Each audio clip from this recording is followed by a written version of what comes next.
அருமையான இப்பகுதிவாழ் மக்களே, ஆண்டவரும் இரட்சகரும் ஆகிய இயேசு கிறிஸ்துவின் இனிதான நாமத்தினாலே உங்கள் எல்லாருக்கும் இந்த மத்தியான வேளையில எங்களுடைய சூத்திரங்களையும் வணக்கங்களையும் தெரிவித்துக் கொள்கிறோம். நீங்க சொன்னீங்கன்னா அந்த வேகாத வெயில வந்துக்கிறாங்களே, ஏன்னா ஏசப்பா எங்க வாழ்க்கையில செய்த நன்மைகளை நினைக்கும் போது இந்த வெயில் எங்களுக்கு ஒன்னே தெரியலங்க. ஒரே ஒரு காரியத்தை சொல்றார், ஏசப்பா உங்களை நேசிக்கிறார். எங்க ஏசப்பா எங்க வாழ்க்கையில அற்புதம் செய்தபடியால, அதிசயம் செய்தபடியால இந்த வெயில்லாம் எங்களுக்கு ஒண்ணுமே தெரியலங்க. ஏன்னா இயேசு அப்பேற்பட்ட நல்ல தெய்வங்க. இந்த உலகத்துல வந்த ஒரே ஒரு தெய்வம் என் ஆண்டவராகிய இயேசு கிறிஸ்து மாத்திரமே. உங்க மத்தியிலே நான் பேசிட்டு இருக்கிறேன். எங்க அப்பா அம்மா எனக்கு வச்ச பேர் பகவான். அகர முதல எழுத்தெல்லாம் ஆதி பகவான் முதத்து உலகன்னு எங்க அப்பா அம்மா பெயர் வச்சாங்க. நான் எங்க குடும்பத்துல 4ஆம் போர் அடிக்குதா? எனக்கு அன்பானவர்களே, 4ஆம் போர் 4வது பிறந்தவன் நானு.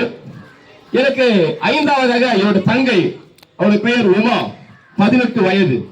எனக்கு அன்பானவர்களே, ஒரு நாள் இரவு எல்லாரும் வீட்டுல தூங்கிட்டு இருக்கிறோம். திடீர்னு எழுந்து கத்துறான் ஒரு அசுத்தாவி, ஒரு பேய் பூச்சி சொல்லுங்க அசுத்தாவி. ஐயோ என்னை விட்டு நான் போயிடுறேன் அப்படி என்று பயங்கரமா சத்தம் போட ஆரம்பிச்சா. நான் நினைச்ச பக்கத்து வீட்டுல நடக்குது பார்த்தா, அப்படி எங்க வீட்டுல நடக்குது.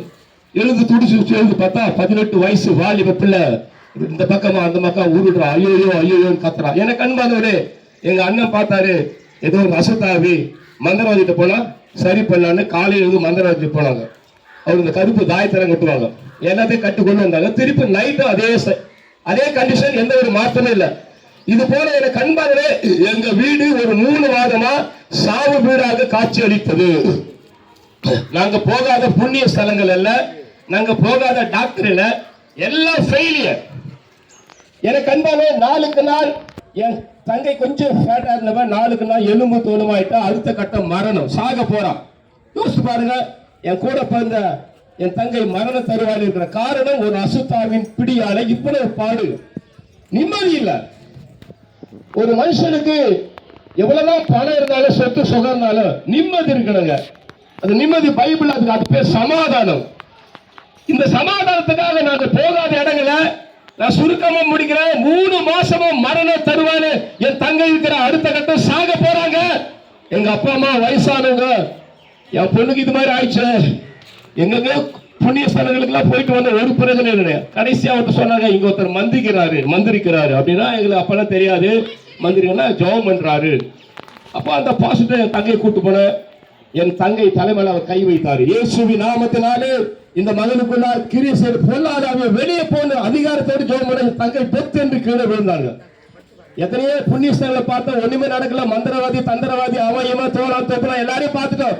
கடைசியா இயேசு கிட்ட போனோம். அம்மா, தாயே, தங்கச்சி, பாட்டி, எக்கா, கடைசியா இயேசு கிட்ட வந்தாங்க.